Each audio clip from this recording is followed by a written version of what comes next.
Online betting site 1xBet-এর। Online জুয়ার গ্রাসে শহর গ্রামের হাজারো তরুণ। আইন শৃঙ্খলা বাহিনীর চোখ ফাঁকি দিতে সর্বোচ্চ ব্যবহার করা হচ্ছে প্রযুক্তির। এমন সর্বনাশা নেশায় সর্বস্ব খোয়াচ্ছেন অনেকেই।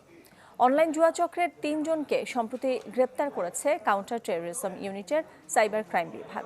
জানান, চক্রটি গত ৩ মাসে লেনদেন প্রায় ৪ কোটি টাকা। নাহিদ হোসেনের রিপোর্ট।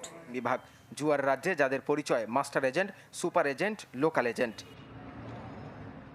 এখানে জুয়া খেলতে লাগে পিবিইউ বা পার বেটিং ইউনিট, যার এক ইউনিটের দাম ১০০ টাকা।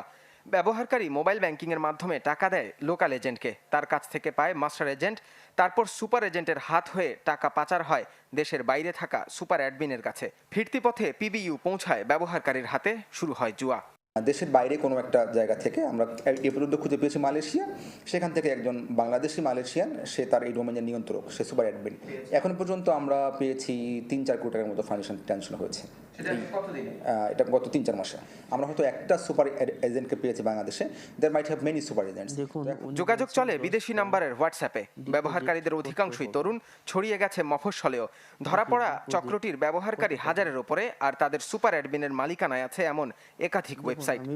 মালয়েশিয়ার যে অবস্থানরত যে ট্রান্সন্যাশনাল চক্রটি আছে, তাকে আমরা চিহ্নিত করা এবং তাকে আনার জন্য ব্যবস্থা করছি। আমরা ইতিমধ্যে এটা নিয়ে একটা মামলা হয়েছে।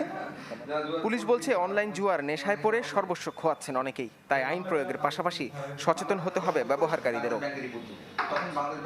নাহিদ হোসেন, চ্যানেল 24, ঢাকা।